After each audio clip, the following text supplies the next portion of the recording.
Bismillahirrahmanirrahim. Assalamualaikum warahmatullahi wabarakatuh.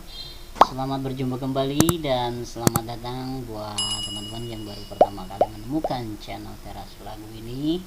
Semoga apa yang sedang disimak ya di kesempatan kali ini bisa menjadi sebuah wawasan, sebuah pengetahuan, dan kita akan belajar bersama mengenai aplikasi Dapodik yang sudah dirilis. Seperti apa perbaikan pembaharuan yang ada di Dapodik semester 2 ini. Kita akan langsung dan kita akan coba telah terlebih dahulu sebelum Bapak dan Ibu menggunakan aplikasi Dapodik di versi D ini di tahun 2022. Dapodik 2023 harus diperhatikan sebelum melakukan eksekusi, install ataupun bentuk patch ataupun bentuk installer. Di sini setidaknya ada 8 informasi yang perlu kita ketahui. Yang pertama, di sini ada bentuk pembaharuan di mana penambahan informasi terkait bersedia menerima bantuan operasional satuan pendidikan atau sekarang ini dikenal dengan BOSEP atau BOSP. Itu kalau dulu kan tulisannya hanya BOS saja, sekarang ada huruf P-nya. Dan yang kedua, di sini ada penambahan subruang bilik untuk prasarana kamar mandi. Yang ketiga, penambahan kolom kondisi bobot kerusakan pada bangunan yang didapat dari manajemen SP. Dan yang keempat, menambahkan referensi ruang pusat sumber pendidikan inklusif. Dan yang kelima, di sini ada sebuah perbaikan untuk menu F5 pada pembelajaran bagi pelaksanaan kurikulum merdeka. Dan yang keenam, perbaikan books pada saat memilih kurikulum dan tingkat pendidikan pada jenjang KB, TPA, SPS, pada jenjang PPKBM dan SKB. Dan yang ketujuh, ada perubahan bisnis proses penginputan untuk prasarana kamar mandi. Dan yang ke-8 atau yang terakhir, di sini perubahan wilayah hingga pemilihan desa kelurahan pada formulir peserta didik. Nah, kalau seumpamanya nanti tahun ajaran depan ada sebuah formulir, Bapak dan Ibu untuk peserta didik baru bisa mendownload di aplikasi Dapodik dan tinggal di print out dan tinggal digandakan. Langkahnya seperti ini. Kalau Bapak dan Ibu ingin menggunakan aplikasi Dapodik di versi D, ketika prosesnya tahun ajaran semester 1 kemarin masih bentuk A atau B atau C, silahkan gunakan yang bentuk PES, tinggal diinstal. Kalau sudah terinstall, silahkan prosesnya di sini Bapak dan Ibu tinggal diperhatikan. Dan kalau memang Bapak dan Ibu menggunakan laptop yang baru atau Windowsnya baru diinstal ulang, berarti Bapak dan Ibu langsung menggunakan bentuk installernya di sini. Nah, di sini tinggal di-download atau di bagian unduhan.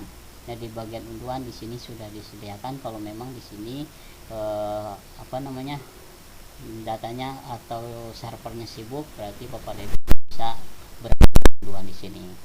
Nah, di sini juga sudah ada yang namanya panduan ya untuk aplikasi Dapodik versi sekarang ini. Bapak dan Ibu tinggal mendownload panduannya, sudah disediakan di sini ya.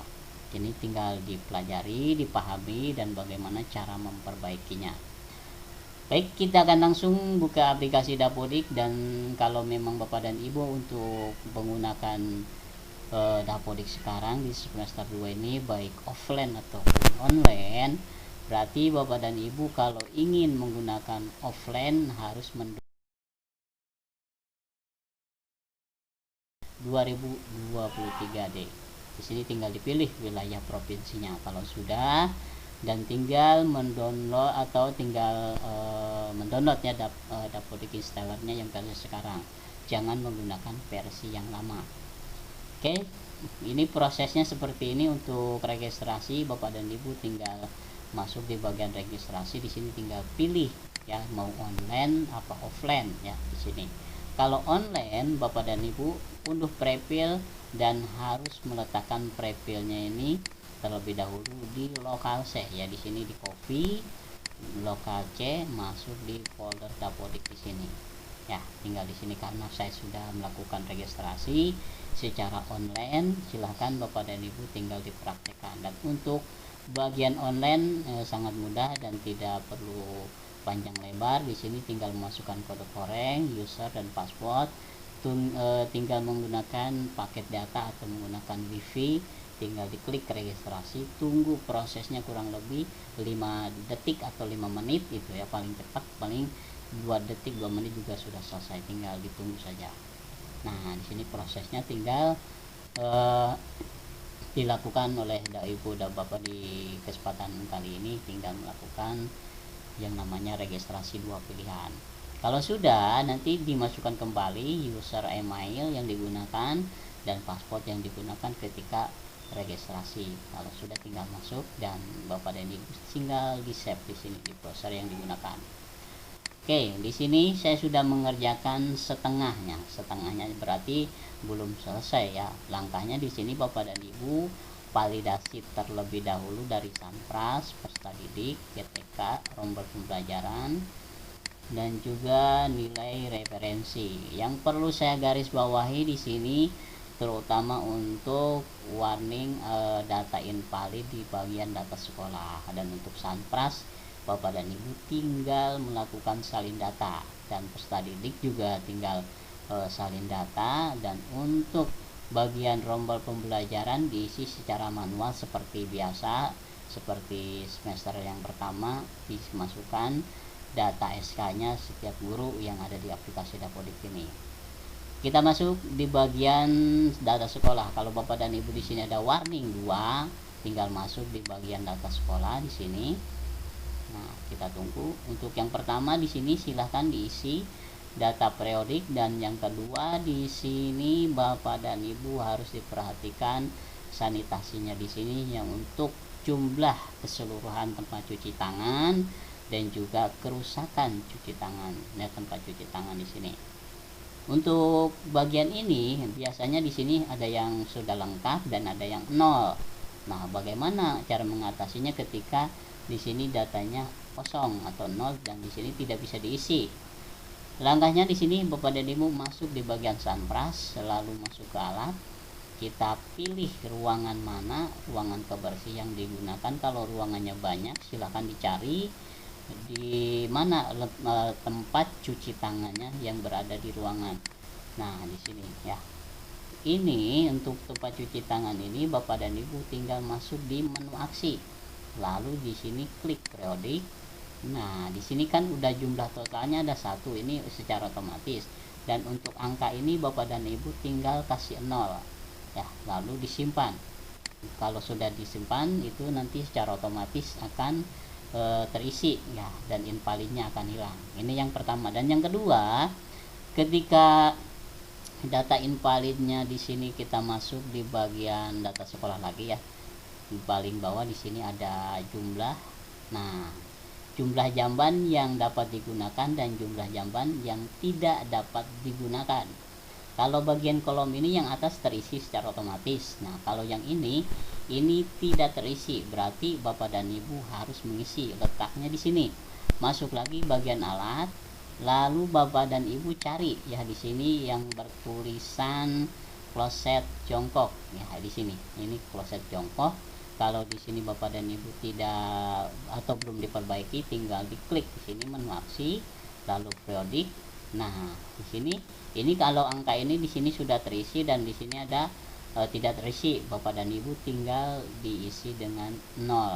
Nanti secara otomatis data yang ada di bagian Sanpras sekolah ini ya, data periodik di sini akan hilang, akan bisa disimpan. Terus silakan dilengkapi untuk bagian yang paling bawah sesuai dengan keadaan, tinggal diisi, tinggal dipilih datanya. Nah, kita lanjut ke pembahas selanjutnya. Dan untuk rombel pembelajaran mungkin Bapak dan Ibu sudah paham, karena di Dapodik sekarang berbeda dengan Dapodik sebelumnya. Untuk di semester 2 biasanya tidak melakukan seperti ini ya, artinya tidak menggunakan menu aksi. Tetapi ketika kita menggunakan Dapodik sekarang di tahun 2022, tahun pelajaran 2023 di Dapodik D, kita harus memasukkan kembali yang namanya di semester 2 ini, dari semester pertama ke semester 2, seperti melakukan menaikkan siswa ya, seperti menaikkan siswa. Silahkan kalau memang jumlah rombelnya banyak seperti saya ini ada 20 rombel, silahkan Bapak dan Ibu tinggal dilanjutkan semesternya ya, sama seperti ini. Kalau sudah, di sini Bapak dan Ibu tinggal memasukkan yang namanya data guru ya. Data guru kalau guru kelas biasanya di sini. Nah, di sini ini masukkan PTK-nya, lalu SK, lalu tanggal SK. Kalau sudah tinggal disimpan. Kalau ada guru mapel seperti penjas atau matematika umum tinggal diisi di sini ya. Kalau sudah disimpan, nanti data infalnya akan hilang di bagian rombel pembelajaran. Kalau memang ingin memasukkan jadwal pelajaran, Bapak dan Ibu di sini tinggal dipilih. Yang di sini diklik dari jadwal hari Senin sampai Sabtu, tinggal diisi, klik tambah. Nah, di sini ditambahkan. Nah, kalau karena di situ pembelajarannya belum diatur secara otomatis ya, di sini kode pembelajarannya tidak muncul dan belum diisi yang namanya guru kelas dan juga guru mapel. Di sini harus diisi terlebih dahulu.